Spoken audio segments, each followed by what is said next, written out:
ignorant. And this is ZZ plant. It reflects the green light so beautifully from its broad, big leaves, which has this thick, waxy coating. It gives a nice, pleasing effect to the surroundings. It grows into this beautiful pattern, which gives a pleasing effect to the environment it is put into. But if you want to have this plant, or if you already do have this plant, here are some tips and tricks to maintain it in a good way, and actually to know what it is all about to have a ZZ plant.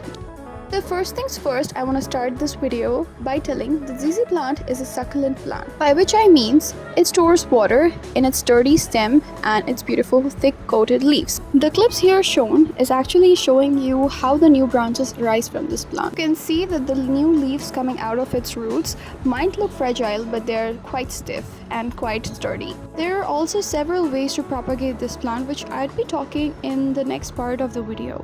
Now, ZZ plant is actually a low light plant because it can grow in low light conditions, but I prefer to keep it in a well lit space. I believe it just does well in that kind of conditions.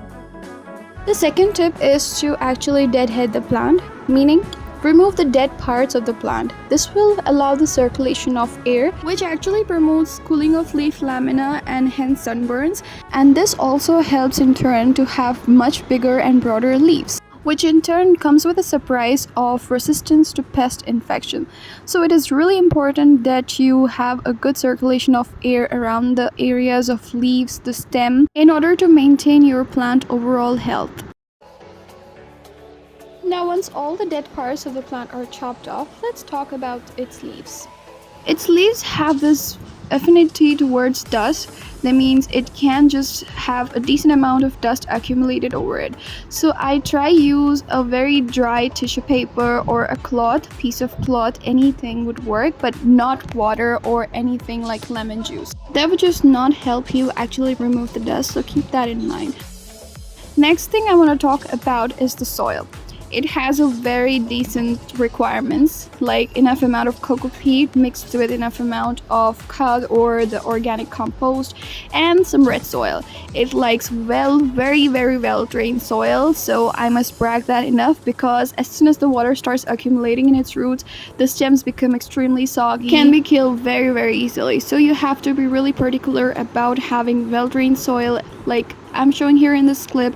As soon as I add the water, it should seep around right through there and get collected in that collecting tray.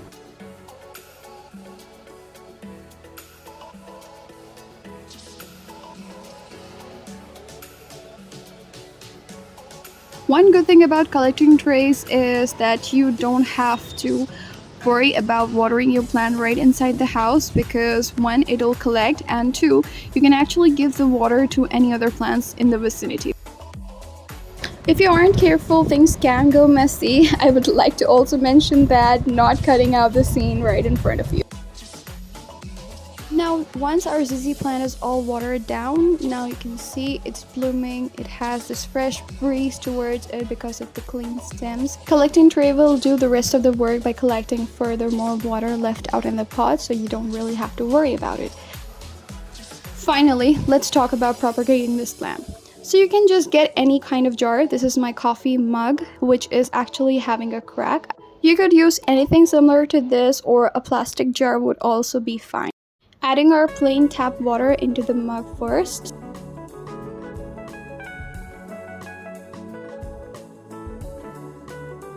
You can select any medium-sized branches and just place them directly into the water. Keep the water changing frequently as 5 days basically. You would definitely notice some growth of root in few days. About this much size would be better to select because it's just few centimeters.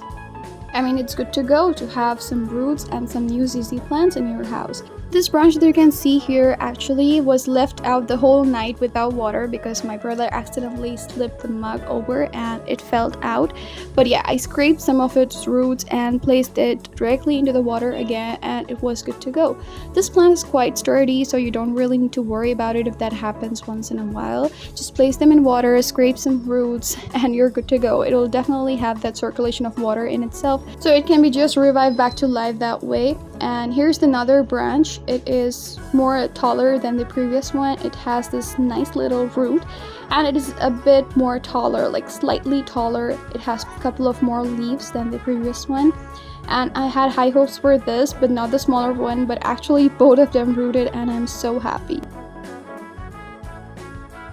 ZZ plant in general has a property of purifying the air, so it acts as a great indoor air purifier, which is natural, which requires light water and some soil, of course, in a pot. So go get yourself one ZZ plant and do a favor to yourself. It's much more easier to propagate if you just own one. You can just propagate so many of them, keep in different rooms of your house.